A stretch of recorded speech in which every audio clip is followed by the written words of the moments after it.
Welcome back, folks, to the WP-Tonic This Week in WordPress and SaaS. This is episode 766. We've got a great interview here. We're going to be talking about PR, about doing outreach to traditional media. It's something that if you're running your WordPress or your SaaS business, you definitely should consider. We've got Mickie Kennedy here from Erelease. I'm looking forward to the discussion. It should be great. So, Mickie, could you give us a quick 2036 intro about yourself and Erelease? Sure. So my name is Mickie Kennedy, and I founded Ereleases a little over 24 years ago. And well, you did that when you were 6 or so. What was that? You did that when you were 6 years old. No, I am going to be 53 this year, so I've been around a little bit. But I was working as a employee number 3 at a telecom research startup, and I had a writing background, and they said figure out press releases. So I did, and I got really good at it. Got a lot of media pickup, and decided I wanted to start a business where I was like a matchmaker. I would reach out to journalists and say, "Can I send you these press releases via email?" They would say yes. 26 years ago when I was reaching out to them, and just started sending out releases for clients. Over the years, PR Newswire reached out to us and said, "We like what you're doing. We'd love for you to be able to send your releases through us." And I pointed out that they charged $1,200 to $1,500 to move a press release, and my clients were just paying a couple $100 at the time. But we made the economics of it work, and so people who use us get a national distribution over the wire, paying 2/3 less than if they went directly to the wire.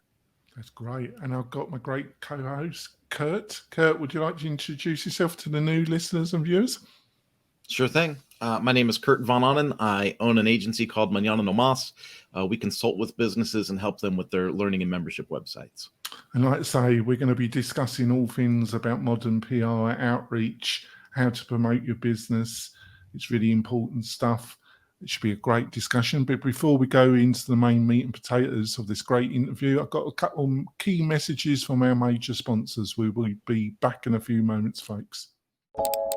This podcast episode is brought to you by Lifter LMS, the leading learning management system solution for WordPress. If you or your client are creating any kind of online course, training-based membership website, or any type of e-learning project, Lifter LMS is the most secure, stable, well-supported solution on the market. Go to lifterlms.com and save 20% at checkout with coupon code podcast20. That's podcast20. Enjoy the rest of your show. Coming back, folks, I just want to point out that we've got some great special offers from our major sponsors, plus a curated list of the best WordPress plugins, so you don't have to trawl the internet to find the best solution for your project.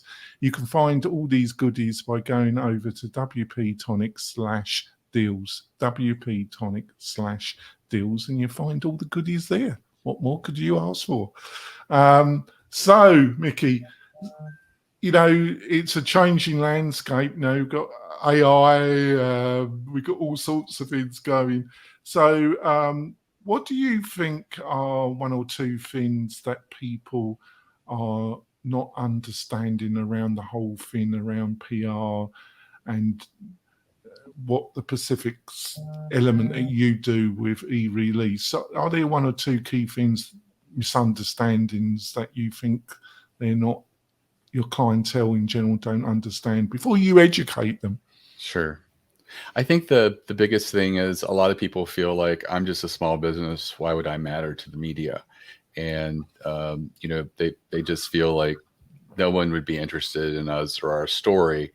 And what they don't realize is that journalists don't like to profile the large, well-funded companies.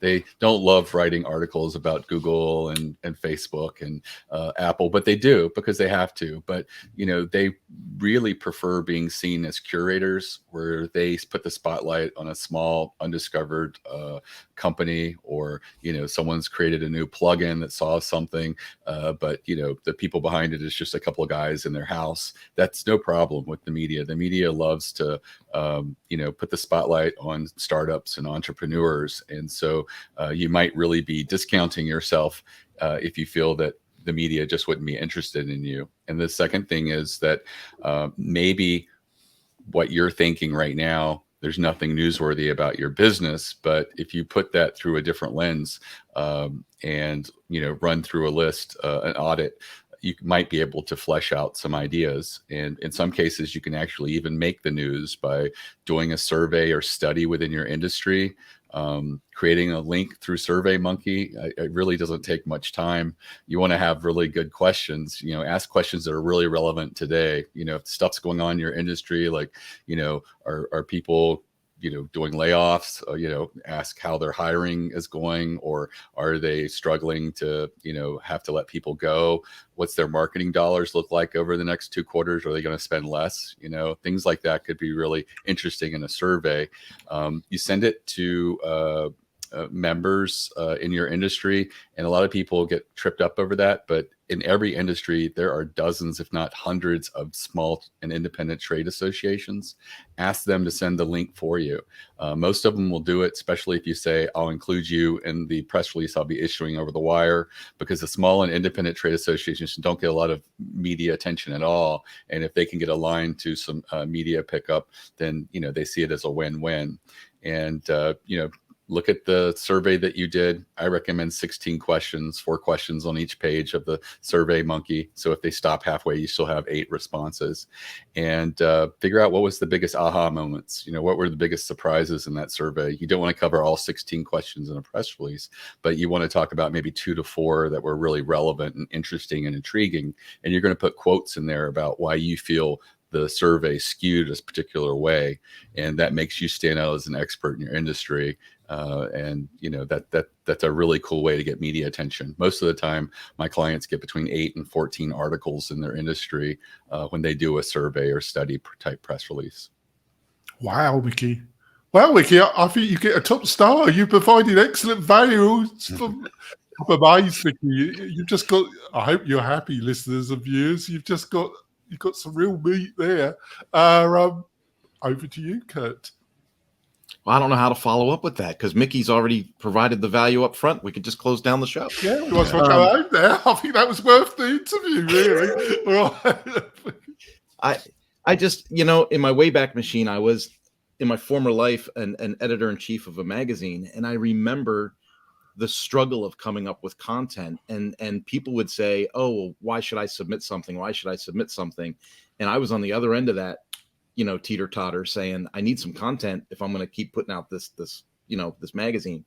So I see the value for it, but what do you think are some insights that people have, for getting involved in PR at the very start? Like I understand we're going to encourage them, or you could do a survey or come up with ideas or stuff, but it's like, how do you encourage them to just jump in and make it happen? That's really difficult, because what happens a lot of times is people, hear about PR or press releases, they're intrigued, but they never sort of commit to it. And one of the strange things in my business has been, I started before the .com crash, and we grew through the .com crash. We grew through the 2008, 2009 recession. And our best years were pandemic years. And so when people are having to watch their dollars and put a lot of their marketing on hold, especially paid advertising, maybe it seems like they then make the time to explore PR and say, okay, I've had this on my to-do list. It's very affordable. Let me give it a try and try to figure out how it works. And so it is one of those things that it just takes someone to spend a little bit of time and effort to explore the different types of press releases that they potentially could be doing, and putting together a PR campaign and, staying on track to do 4 to 6 releases initially, and whether that's over a year or a year and a half, or whether you do it in 6 months, it's just a matter of staying on track and continuing to do that, learning as you go, determining what press releases didn't engage with the media, and testing other different types of press releases and seeing what will stick. Yeah, as a follow-up question to that, Mickie, and it just occurred to me, so I apologize if I go long, Jonathan, but it just occurred to me, some people listening to this might not understand the difference, because some people might think they put out a blog post with information in it, and that's their press release. So can you explain the difference between what some people might think a press release is and then what your definition of a press release is? I think that put the rest of the show in context. Sure. So a press release can be very similar to a blog post. And, a lot of our customers who don't have newsrooms on their site, I do advise them to go ahead and put the press release on their blog post. It doesn't hurt. It's great content. It's got a lot of keywords and stuff. But basically, it's written for the media. And you are going to be writing it in the third person, talking about your company in the third person. You are given the opportunity to have a quote or two in there where you can use first person. And I do recommend that, because a good quote can really ensure that an article is written about you. Because if you have an amazing quote, a journalist can build the story around it. And so, do not discount the value of an amazing quote. And by amazing quote, I mean something that can't easily be paraphrased. So many quotes are written with just safe little words that, it doesn't give the journalist an advantage to include it as a quote rather than just paraphrase it themselves. So you really want to spend a little bit of time and effort there.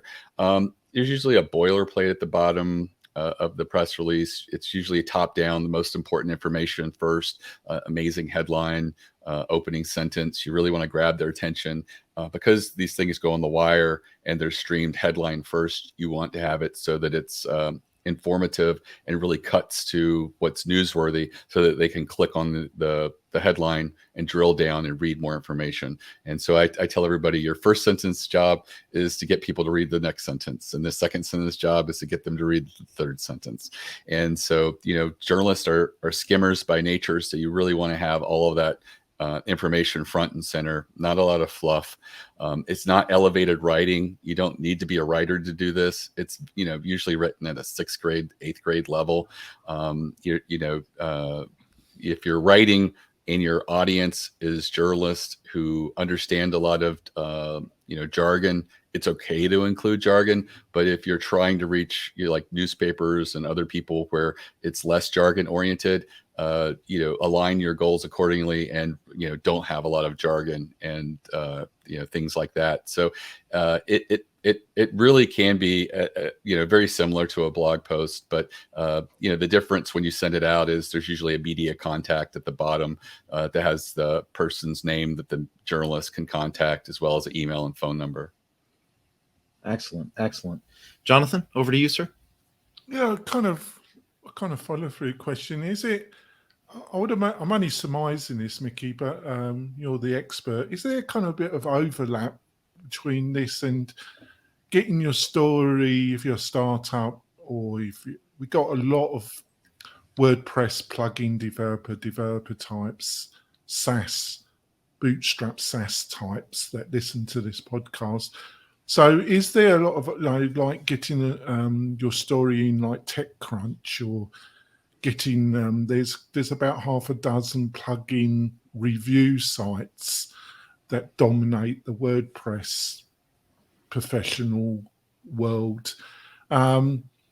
Is it, doing this press release, is there overlap with these particular type of websites that I've outlined as well? Definitely. I mean, there are probably WordPress specific sites and blogs and things like that. And in those cases, if you're really wanting to speak just to that audience, it's probably small. Probably, there's probably like a dozen that are on your wish list that I'd love to have an article or a mention.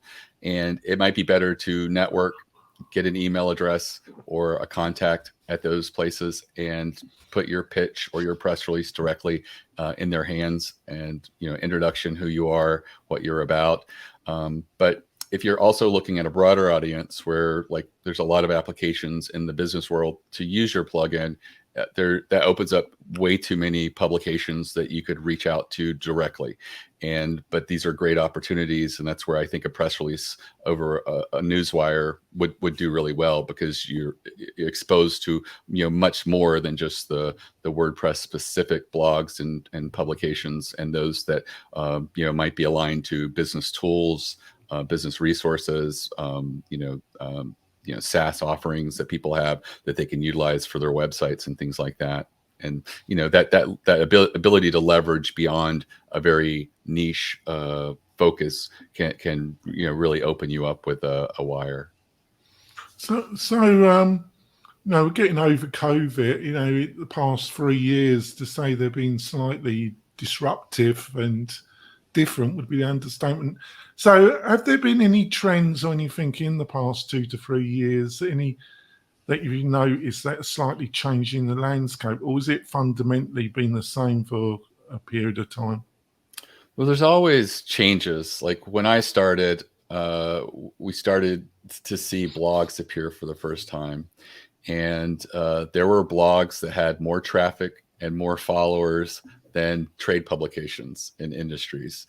And they had to fight to get journalists access to the wire.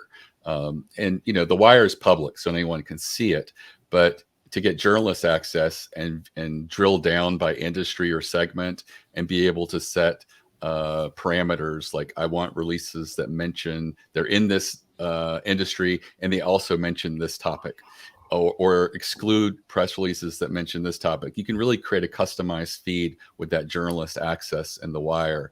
And it took a while for the news wires to start accepting blogs as media. The big change I've seen is social media has become front and center, and the news wires have widely accepted influencers and media from all types. There are Instagram influencers that have newswire journalist access because they represent a large part, especially in fashion. Fashion is very Instagram forward. And there's a lot of Instagram influencers that don't have a website, but they have a huge following and they're recognized as media to the newswire. So that landscape is definitely changing, and they're so much more accepting of the fact that media is changing considerably.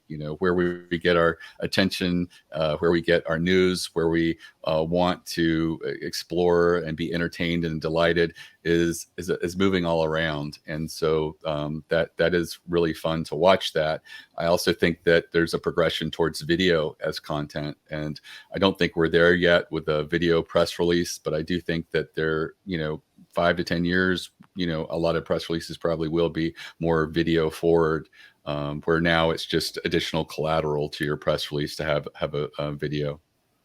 That's fantastic. I think we'll go for our middle break. I've really enjoyed the conversation. Mickey's really given some excellent value in this interview so far. We will be back in a few moments, folks. We're coming back, folks. Just want to point out, if you're looking for a great WordPress hosting and support partner, why don't you look at WP-Tonic? We've got over 15 years experience in building out a membership and community focused websites. So if you've got a major project and you're looking for a technical partner plus a great hosting partner, why don't you go over to WP-Tonic/partners, WP-Tonic/partners, and have a look at the packages we offer. And we'd love to have a chat with you. So over to you, Kurt. Mickie, I was trying to think about some of the PR work that I've done in the past, and usually it's attached to a website or a project, right? And so I can remember submitting the press release and then getting that out and then doing a Google search to figure out who picked up the press release. And if there's a better way to do that, I don't know what that is, but figuring out who actually used the press release, and then take whoever used that press release and link it to an email campaign to show that third-party edification to our existing mail list. That's kind of like this cycle that I had done. What crucial things do you think that people need to understand in 2023 to have an effective PR outreach? Like, can you think of like some best practices that need to be in place to make sure they optimize the result? Right. So I think as you talked about Google search, that's what I recommend to my customers, both a Google News search and a Google Web search. There are news sites that ask to be excluded from Google News, but they also do show up in Google Web. So it's really strange, but you kind of have to do both of those. One of the things that I've learned is you can actually do advanced search and set the parameters of the day that you issued the press release to now. So you're only looking at websites that include your company name since that period. So it makes it easier to search both the news and the web search. As far as like, best practices, it sounds like you were doing a really great job, because so many of my customers will get a little bit of media attention and not know what to do with it. And I'm like, screenshot that, take the link, share it with your social media, share it with your email list of customers, share it with leads.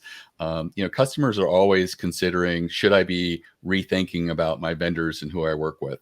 And if they see you in some national news or something within your industry, they're going to feel like, I'm with the right person. I have the right partner. They're on point. They're in this publication. There's been this sort of social proof or third-party corroboration that they know what they're doing, and they're a great outfit.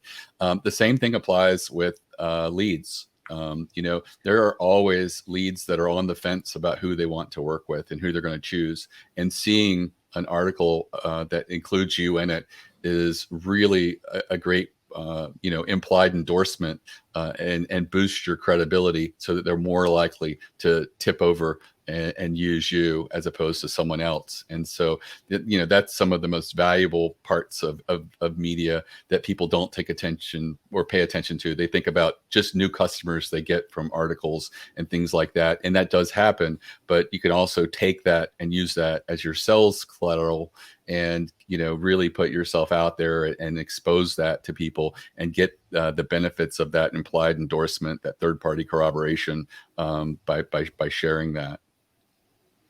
Yeah, I feel like when I was doing this in the 90s, you'd put something out and it would just get sucked up.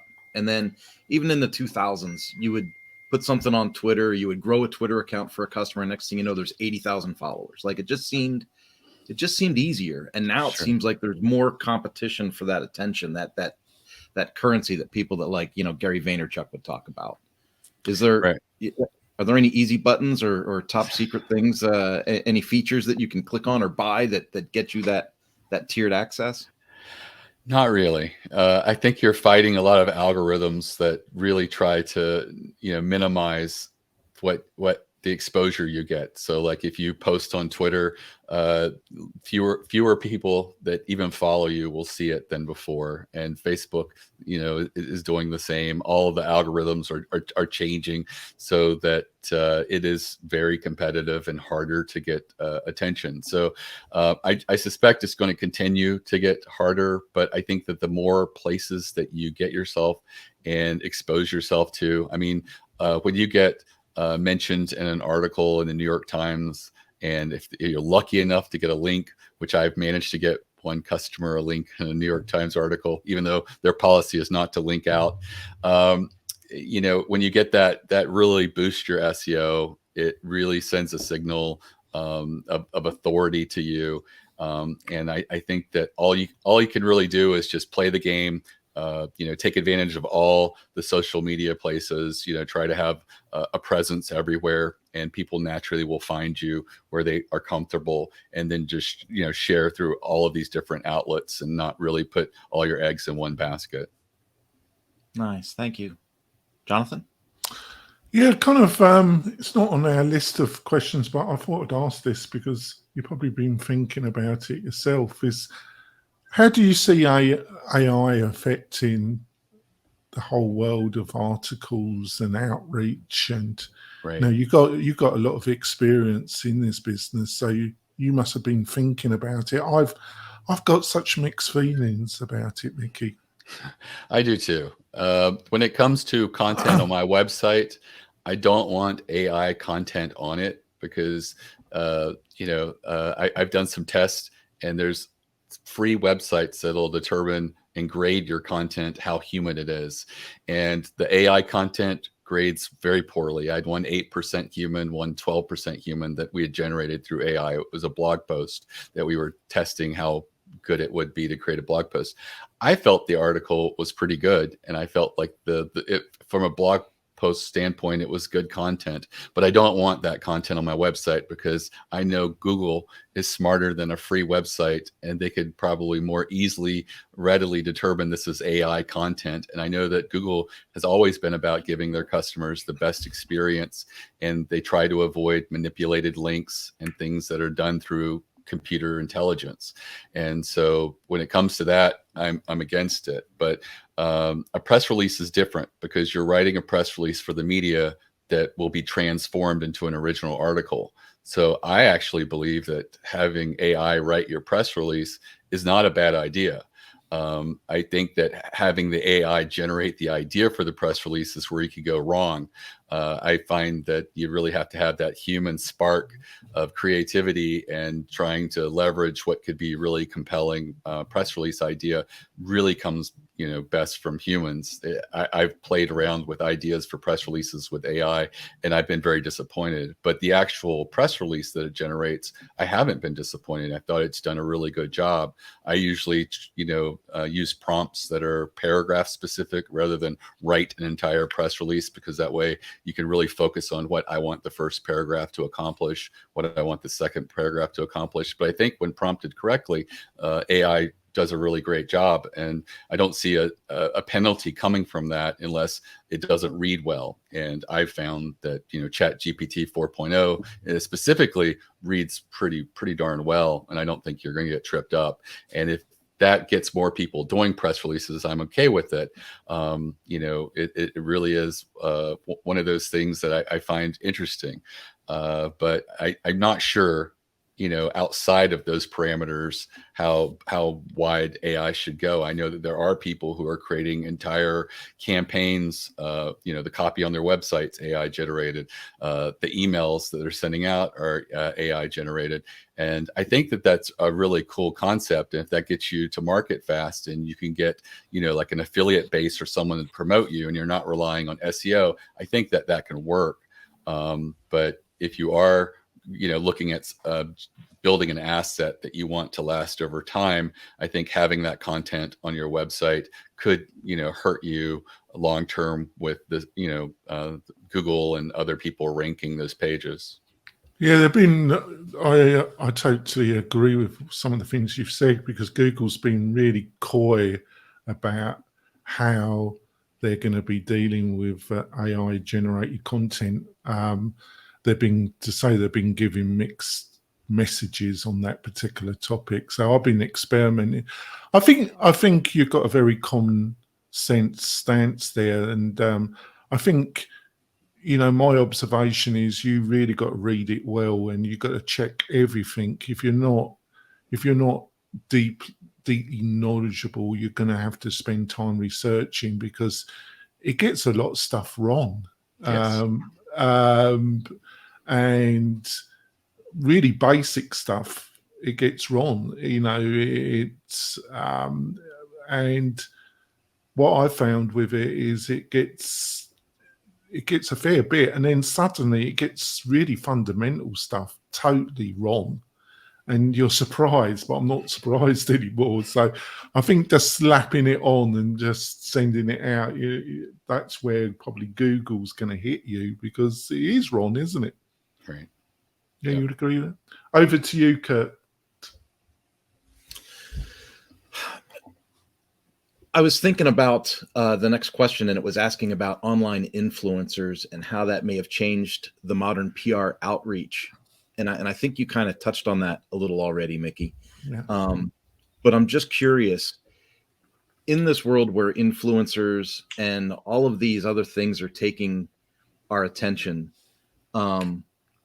is there like a best practice or a best way to get influencers more involved, maybe in the PR process, or maybe like leverage that in a more creative way to have them bring more skin to the game? Yes, I have seen campaigns where they are really trying to outreach influencers, particularly TikTok, Instagram, with engaging with followers. And I think that that's great. I think that, as part of a campaign, focusing on them, it gets tricky into paid sponsorship. Because it seems like so many people feel that's just easy. Let's just, rather than try to, network, facilitate, show what we're doing is really cool, and have them organically promote us or talk about us, is one approach. And I think that a lot of people just like to cut through and just do the paid placements. The thing about it is, I think that, there usually is the paid partnership mention. I think people see that. I think people see it for what it is, because generally they read like cold pitches. And I think that I know I follow one guy who each week covers what's new in the fast food arena that week and what's new with snacks. And he relies on press releases and images from press releases for a lot of the new snacks and things like that, as well as some of the fast food as well. And none of that's paid. It's organic, and I think that the content feels like it is, and it makes us like, oh, there's a Spider-Man Whopper now. Maybe I should go check that out. Where if it was just a paid, here's this Whopper, let's focus on it, and it's paid sponsorship, it would be unnatural and come across in a way that I wouldn't want to go out and, give it a try. So I think you just have to be careful. I know it's easier to just reach out and pay someone, but you can naturally, organically get stuff in front of people that will excite them and that they'll want to share with their audience. And if you can sort of, balance that on also doing a PR campaign and also reaching out directly, I think it could be a really great win-win. Yeah, I was thinking specifically of a campaign I remember from the Ford Motor Company, where they were releasing a new model, and they had the PR release for the new model, but then they also asked influencers to like take the car and take it on a trip somewhere and then report about it. And then there were all these follow-up press releases from those influencers. And I thought, well, that's cool, because it's blending those two worlds together in a way that really, I thought, puts, skin in the game, was kind of the way I looked at that. Like, yeah, you got paid and you got a free car, but you actually had to do some work with it too. Sure. Yeah. Yeah. Jonathan? Yeah, I think it was really fascinating what you were saying there, Mickie. I think it's another area where you're going to have to utilize common sense, which there isn't a lot out there, is there? By observation, like, a lot of influencers in the crypto currency have got into a lot of hot water. There were financial influencers, and a lot of them are being sued, aren't they? Even as we speak. I think as long as you tell people that you're being sponsored, they didn't. They were pushing stuff, and they weren't making very clear that they were being sponsored, were they, Mickie? No, they weren't. I know that there's tags in, for example, TikTok that says paid sponsorship or something like that. And I can tell when I'm being pitched and that's not appearing there, because it feels inauthentic. It doesn't seem natural the way they're talking about the product. It's all just, marketing and hype and things like that. So I think that there is something where when we see paid sponsor or advertiser or something like that, we get protective, and we are like, we get distanced. And I think that that's why, a good landing page for a company might be 5%. But I have customers who say that this article, we had 400 visitors from it and 300 orders. Does that seem right? 75% conversion rate? And I'm like, it can be, because when someone reads an article about someone and they just want to do business with you, they'll just, click through and want to buy. They're very often not in shopping mode where they're going to compare you with other products or services out there. They've read this, they've got the goodwill, and now they're moving on. And as I also point out, is we don't know how many people read the original article and didn't click through. they weren't engaged enough to want to click through and find out more. But that is one of the cool things that happens with earned media, where the conversion rate of these pages can be substantially different than a paid landing page. And I think it's because an article is, it's just got that third party endorsement, that's written by an objective person, and what they're saying, they weren't paid for, they weren't prompted, and what they're going to focus on may not be what you as the marketer would want to focus on. But it is what it is, but it also can be very valuable. I've actually had a couple of clients who were so intrigued with what was happening with the articles that they sent paid traffic to the article. And the important thing here is they can't retarget to those people, because unless they click back to click through to their website. But they tested it, and they found that in some cases it worked really well for a period of time to just send paid traffic to a third party site that they had no connection to. Yeah, that's fantastic. So a fun question. So obviously I'm English. I live in America though. So I was a big fan of Doctor Who and the TARDIS. So if you had your own time machine, you could go back to the beginning, first part of your career. Is there any one or two things you wish you could tell yourself? Don't go on an English run web podcast to be interviewed. Right. No. I don't know. So I think the biggest thing would be to learn to delegate and trust employees more sooner. I was really bad about micromanaging, wanting every conversation that every employee had to be scripted, as I would say it, and you just can't do that. And at a certain point, I sort of just walked away from the day-to-day operations and went back to focus on education for my clients and marketing for the business. And that was really good. Freed me up from the day-to-day grind so that I could grow the business substantially more than we were doing. And I think that doing that sooner would have really helped me and helped the business as well. But I am glad I eventually learned to sort of fire myself from the day-to-day operations. That's fantastic. Over to you, Kurt. Well, the follow-up to that is, what are any kind of like online resources or books or something like that you can recommend to our listeners to kind of help guide them along their growth? Sure. So if you're looking to learn more about press releases, ereleases.com is our website. We have a lot of free resources there, a couple of ebooks that are available. I have a free mastermind, video masterminds, less than an hour long, and it goes through strategic types of press releases that do get media attention. And I always tell people, consider this an audit. It's an hour-long video.